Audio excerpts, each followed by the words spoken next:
Should we reminisce about the 90s? Yeah, let's cheer Because up. the world today is so bloody depressing. There's got to be better things that we can talk about. Yeah. Before I do, let's have a quick plug for something on the website, which I haven't actually watched yet, but the thumbnail says The Original Gangster. So I'm going to like it when I get round to that. Right.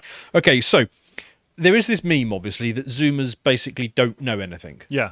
And there's the whole thing about, basically trying to explain basic stuff to Zoomers. So I thought what I'd do is I'll pick a whole load of examples and then we can have a go at explaining them to Zoomers to basically equip them with the cultural, historical records where they can relate to old people more effectively. Yeah. So you picked out a number of examples. Let's go to the first one, shall we?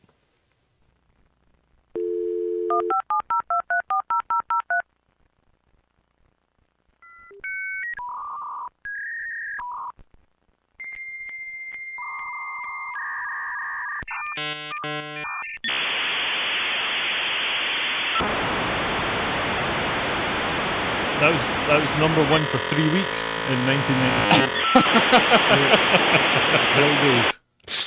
The thing that this doesn't capture, though, is that it never actually went like that.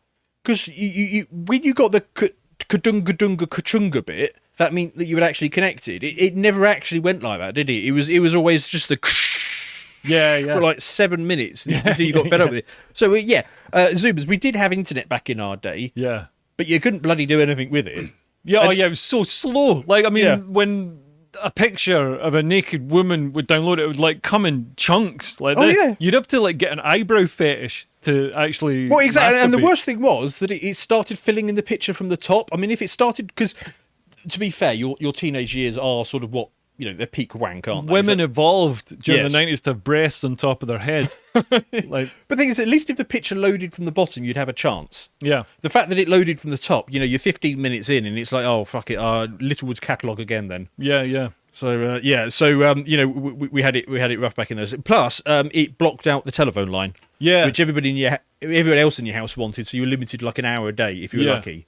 So like the chances of using it for nefarious purposes were severely limited on. And that. also computer games on the Spectrum and stuff. You used to get them on a cassette, and Yes. it would play a noise like that if you played it in a stereo. And radio stations would sometimes play like that noise, and you could record it onto a cassette and then put it in your computer. But then if there was just like one little blip of like interference or whatever, it wouldn't work, because that would be like a missing. From downloading a corrupted- game from the cloud, from the radio. Yes. And things, those cassettes, they used to take like 45 minutes Yeah. to load a game, Yeah. like Pong or something. Yeah, or Lawnmower Simulator. Yeah. Right, next one. I love this one. I'm just going to throw this in because I thought that was, in Carter, was the greatest thing that has ever been invented. Do you remember that? No, I never had it, but because this is on a CD-ROM, isn't it? I thought this was fantastic. So basically, for Zoomers who don't understand it, it's because we had the internet, but you couldn't use it for anything because it was too slow. Yeah. So we still had to get CDs posted out to you. Yeah. And this was like the first sort of computer encyclopedia, and it's basically just like Wikipedia, except all of the people weren't referred to as white supremacists. Yeah. And also they didn't have much information, but I just absolutely loved that, so I had to throw that in there. Yeah. The next one. Do you want to explain the purpose of this shop? So Woolworths sort of sold pretty much everything, and also there was Pick and Mix, which people used to steal the Pick and Mix, and it went bust. But if you go to Australia, they still have Woolworths, but it's just like seriously? a regular. Yeah, but it's just like a regular supermarket that happens to be called Woolworths. I don't think it's anything to do with them. You did a much better job than I did, because these were in every high street and they were absolutely massive, and it's been at least 15 years since the last one closed down, and I still have no clue of explaining what on earth was going on with Woolworths. Yeah, like a shop that sells basically everything. It was like Amazon before. Yeah, Amazon or like came a out. really rubbish John Lewis. Like a John Lewis with Yes. stuff you couldn't ever give as a present. Yes.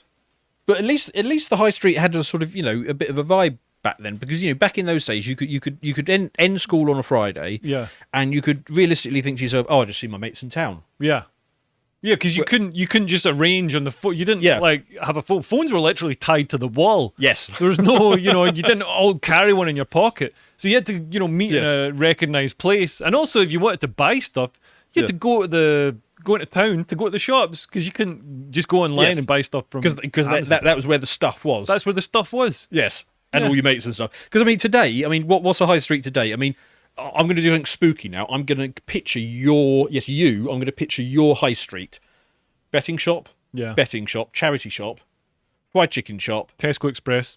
Yep, cash only barbers, lots of coffee shops, vape shop, another betting shop, a Greg's, chicken shop. Yep, a phone place that sells stolen phones. Yeah, and phone covers. And it's like, man, how are you supporting a business just from selling phone covers? Who's like, are people coming in every week? It's definitely not like stolen laptops and phones and or laundering covers. Laundering money for someone with like. So have I just spookily described your town? You know, think I probably have. Another thing that I liked about the 90s was lefties look like this. Yeah. I think Joey was possibly a Republican because he was getting laid. But the rest of them are definitely lefties. Yeah. Right? And the thing about lefties back then is they were just fine. Yeah. I mean, you could have a conversation with them. They were right. And they basically agreed with you about almost everything apart from like one or two things about emphasis on welfare provisions and stuff like that. And they wanted to fight. They all wanted to fight. The lefties in the old days wanted to fight like big corporations. Yes. And the government, instead of being like, oh no, you've got to do what the government tells you. And the government is bringing through these wonderful hate crime laws that will make everything you say illegal, and then you can go to jail. And corporations are wonderful, and you should look. They're supporting Pride. So why would you criticize this bank? Look, it's got the Pride logo on its Twitter. Yeah, and they were all. I mean, they were all sort of wishy-washy Greenpeace, but didn't actually do anything about it. Anti-pharmaceutical, anti-big business. Yeah, and basically it was absolutely you could live with these people, no problem. Yeah, it just wasn't an issue. In fairness, left-wing people in the 90s were much worse looking than the cast of Friends. Yes. But I mean, I picked them because they lived in New York, so they obviously are lefties, and when three of them are women, so it's like double plus definitely lefties. Yeah. One of the guys maybe, but yeah, the rest of them is that. Another thing that people don't understand who are Zoomers today is that you will relate to is being bored. Yeah. Nobody's ever bored anyone. Yeah. And I think boredom's essential for creating a healthy mind. You need times when you're just bored. Yeah. You must remember there was long periods which was basically consisted of the weekend before going out, and basically the whole week and apart from Saturday night. And stuff. Yes, all of Sunday. And there's the TV only had like 4 channels.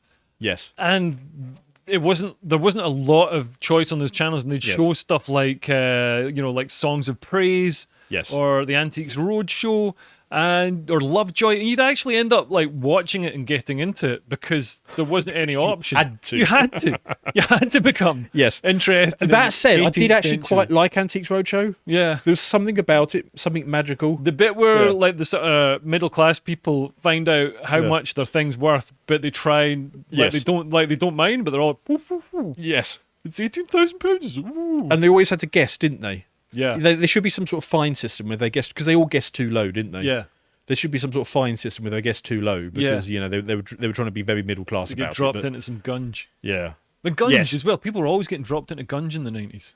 Yes, I forgot about that. I can't remember why they did that. Noel Edmonds' house party, and he had these things. Wasn't like that the guy who had a kid die in his swimming pool? No, it's Michael Barrymore, but Noel Edmonds. Somebody died on Noel Edmonds' show because the catapult. My mate was working on it, and he wasn't like responsible for this, obviously, but yeah, it was a zip line. So basically, this guy was supposed to go down a zip line, and the tech guy, the zip line guy, was like, "Okay, don't go. I've left something in the van that fastens you to the thing, so don't go." So he climbed down. While he climbed down, the camera guy went up and said, "Okay, we're ready to roll. Go." And so the guy went, but he didn't have this bit that fastened him to the thing. I think this is what happened anyway, and he died, unfortunately. But Noel Edmonds, he had this Noel's house party. He had a thing where they hid cameras in people's living rooms, and then so somebody was being filmed unsuspectingly before they started burst out and reveal. But man, they must have caught people wanking. That's if you're on your own in the living room and there's no chance of anybody coming, at least a shuffle to get comfortable. Yeah. So there must be lots of footage that they couldn't use. We've got more 90s TV, so we will come to that. Red phone boxes. Yeah, that was so. Yeah, not only were phones tied to the wall, but occasionally they were tied to sort of cement. Yeah. And covered What I especially liked about these is if you ever went to London as a kid, they would be full cards. of yes. Yeah. So whenever I used to go to London as a kid, whenever the parents' backs were turned, I always grab a few of them, right, and then I'd take them to school, and I had this theory that nobody ever looked at the notice board. So I'd go around the school and I'd put them on all the notice boards, and then check to see how long they stayed up. Yeah. And basically, they never got removed.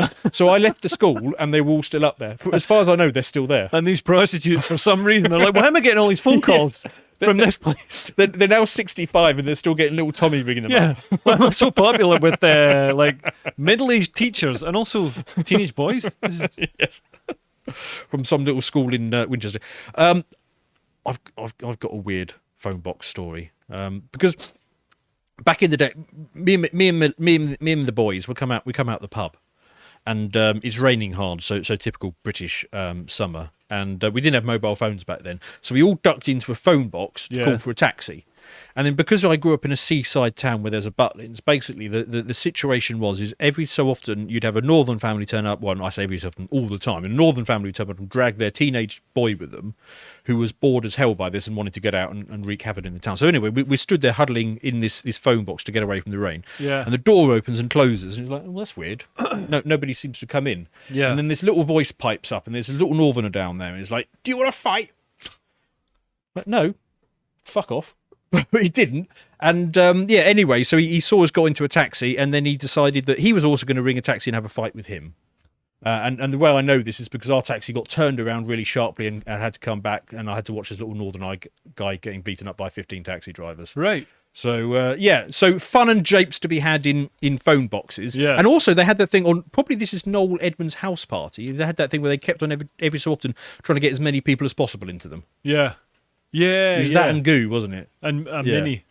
Yes. Yeah. Weird selection. Right, something else from the 90s. What's the next one? Oh, there we go. Page 3. Yes. That was, it was one of the most accessible ways of actually seeing some like naked, like, because it's not like today, like porn is on like every. I'm looking at porn right now. It's everywhere. It's on every device. You know what I mean? And back then it was it was harder to get hold of. So to help us out, they decided to put it in the newspapers. Yeah. Which was a nice touch. Yeah. Not the Guardian or the Financial Times. No, the Sun and the Sunday Sport in particular was great for it. The Sunday Sport sort of had it on multiple pages. No, porn is. You're right. Porn has come on leaps and bounds. Do you want to explain while we're on this subject the 3-minute preview? The 10-minute preview. Was that on? Was it Babe Station or something like that? Yes. I never had it. But is this? That was when set-top boxes started to come out. Set-top boxes. Yeah, I never had towards that. the end of the 90s. Yeah. Right. Yeah, you got. I think it was either just before midnight or just after. They gave you 10 minutes free of the porn channel. Yeah. Which was basically because pubs used to close at 11. Right. So it used to be just as you got home. Right. After quite a few beers, and then it'd be like 10 minutes of that. Right. I mean, obviously, I never watched it, but I hear that people would often come back from the pub, and that would be like a go-to. And then people wonder why men don't have lasting power when we've been conditioned to fit it all into 10 minutes. Well, I mean, the drinking, you had to get all your drinking done by 11. Yeah. So you had no choice but to. So you're in that sort of got to get it done. So it's very logical that that would follow to when you're sat there balancing your kebab in one hand. Yeah. Right. Hookup. We should explain how hookup was done because they didn't have the internet back then. Yeah. So how was hookup done? Let's go to the next one. No. No. Sorry, I missed a joke. Right. So it's a good thing that page 3 is gone because if it was still around today, can you imagine what? Well, it would only be in broadsheets. Yeah. I mean, that is when civilizations die. She just won Miss Germany, by the way. Yeah, when I saw the thing, like when civilizations die, they sort of destroy themselves, they self-harm, yes, they uglify themselves. Yes. And so now you're seeing Calvin Klein adverts as well. Oh, There's God, yes. Man, did you see? Bloody I was certain adverts. I was certain it was a joke. It's this fat guy. It looks like the fat guy from Boogie Nights. Yeah. Like belly popping out in the, like, where it like makes his top like a crop top. Oh, it's... And just disgusting. It probably is a real Calvin Klein advert. It is a real cat. I checked it, and it's on their website. Oh, really? It blew my mind. I couldn't believe Like Yes. adverts are supposed to be aspirational. So look at Marky Mark's 6-pack. Well, Yes. maybe one day I could get, if I worked out like Marky Mark and I got his Yes. genetics somehow, I could have a 6-pack like that as well. Now it's like some fact. It's like, I'd actually have to be worse. I'd have to be worse to be a Calvin Klein model. Yes. It's not good. It's disgusting. Right, next link, because I'm yeah, okay, so right. So this is basically, explain to Zoomers, this is how we used to get dates back in the 90s. So basically what would happen is this woman, Cilla Black, she hosted this show called Blind Date. Yeah. And you get like 3 lads, and then there'd be like a girl on the other side of a divider. Yeah. Who would ask questions, and the 3 lads would have to answer it, and then they'd swap, and there'd be like 1 lad and 3 girls, and Yeah. that's how you used to get dates in the 90s. Yeah. And basically the whole premise of this show is every single answer to every single question was an innuendo. Yeah, right? yeah. And when the lads were answering, every single answer was a penis size innuendo. And when the girls were answering, every single answer was a blowjob innuendo. Right, and it was basically that every Sunday night for half an hour Yeah. for like the whole 90s. Yeah. Right, and people found it hilarious every single time. It was a good show. You know what? I Yes. think Take Me Out is actually a bit better. It improved on the format Take me out. with Paddy gonna- McGuinness. No, have you not seen Take No, I Me haven't Out? seen, no. I think it's still on TV. It's great, but they have there's like 30 of them, and the Right. girls and the bloke comes Oh. down, and then they're like pew pew pew pew pew, like put their lights out if they're not interested. And man, it's brutal. But also, Blind Date was really scripted and clunky, whereas Take Me Out is authentic. So you get authentic weird stuff coming Right. out of the girls' mouths. I've missed that. I'm going to have to check that It's out. really fun. Right, last one. Play this. Let's do it without sound. Oh, drugs as well. Yes. Well, I was basically thinking of nightclubs Right. and that whole scene, because apparently, like Zoomers, they don't go out anymore. They don't take drugs, or the drugs that they take are rubbish, like Yeah. cat food. No, cat. What is it? Plant food. MCAT. What's this? All the drugs they take are like rubbish drugs. Right. Whereas we had like proper big Mitsubishis. And Yes. It was Big pupils. yeah. And Just banging away. Oh no, it's not affecting me. No, Yeah. I'm fine. and Yeah. microdots as well. Not that I mean I don't want to yes. get this taken off YouTube, but I don't know if microdots are still around, but they were such amazing value for money. Which what you need when you're 15. You know what I mean? They're Well, the it's gotta be size. cheap. Microdots are like the size of the head of a pin. Right. So one of your mates would always drop his on the floor. And then have to like spend the rest of the night on his hands and knees just looking for this tiny thing. So you basically be hallucinating watching your mate over the course of 3 hours watching me eat 47 mouse shits. It was amazing way to spend. So an that evening. wasn't actually where I was going to go with this. I was actually going to All right. talk about the whole dancing thing and memorizing phone numbers and drinking up by 11. But no, you make a very good point. Were you a good dancer, Leo? when I had some drugs. I don't think Scottish white men can dance Yeah. without them. So I remember when I was about 17, because the other thing is back then is they didn't check IDs that well. So as long as you were tall, you basically started going to nightclubs when you were Yeah. about 15 or something. Anyway, so I'm in this nightclub and get dragged out onto the floor by this girl when it was still, when it was still filling up, when the lights were still on. Yeah. And I was sort of made to dance. And after that, I had 3 completely separate people come up to me who just felt the need to say, mate, you are a really, really shit dancer. You are so bad. And by the time a third one was walking up to me, it's like, yeah, I know. Anyway, so basically, since then, I have not even tapped my feet to a Yeah. catchy commercial. Yeah, it's the But, best, safest way to be. Yeah, I just basically got into that thing that if you're a shit dancer, you just perfected your lean Yeah. on the side of the. Does it- I got really good at leaning. I feel like as a man Yeah. dancing, the less you do, the Yes. better. So yeah, just like Yes. moving a little bit, you'll look. Or if you try and like really do it, you're not gonna look like the guy from Boney M. You're No, gonna yeah, look like that's not going to work. yeah. Yeah, and we basically we had to do this, but yeah, I don't think the Zoomers go out at all. I think they just order their sex on the app thing, don't they? Yeah. Which probably explains why there's like 5% of the guys. That's another. We had to go out and actually chat Yes. girls up. Yes. And there's risk, but there's great reward. You know what Yeah. I mean? But like, man, like going and actually, it's a scary thing. Yes. Going and like talking to. But you get your skills up. But yeah, you get your skill, and it's Yeah. like that sort of, you Yeah. know, it's like a sort of like a rite of passage or Yes. something to become a man. You got to go and like be humiliated in front of a room full of people. Yeah. I mean, I did particularly bad because in my teenage years I was hit by the acne really bad. So I mean, Right. my face looked like I don't know, Appalachian's mountains if they were on fire, or actually what it looked like is it looked like I had basically barged into the Wuhan lab of virology and just face butted the display cabinet. Yeah. So I mean, and so if you imagine having to be a skinny 17-year-old with a face like that, the level of chat that you need is, I mean, it is hardcore difficulty level. And the thing is, once you've got those skills, once you sort of sort yourself out a bit later in life, you've got that. But what skills do Zoomers have? It's basically just doing the swipey thing. And also because the men are now all like estrogenized and they don't chat.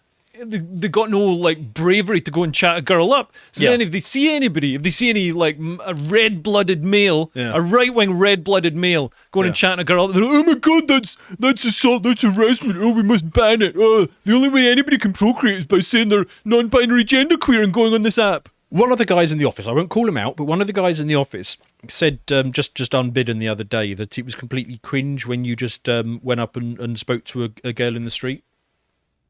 No, it's not. That's just normal. Yeah, that is tradition. Yes.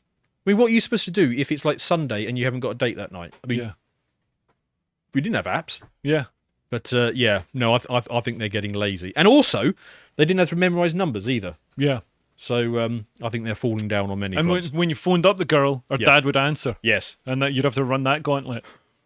Yes. The thing is, now we are dads. Oh, actually, no, it doesn't. No, it doesn't matter now that we're dads because he's going to bypass us completely, isn't it? He's going to go via the phone. Yeah. Right. So yes, 90s were better in every respect, and there you go. And if you are old, consider that as a trip down memory lane. If you appreciated that segment from the podcast The Lotus Eaters, you can go to lotuseaters.com to get access to all the premium contents on the site, such as the Brokenomics series, this episode on rent controls. And if you'd like to find out what else is being put out, you can follow on Getter at lotuseaters_com on Getter. Thank you and goodbye.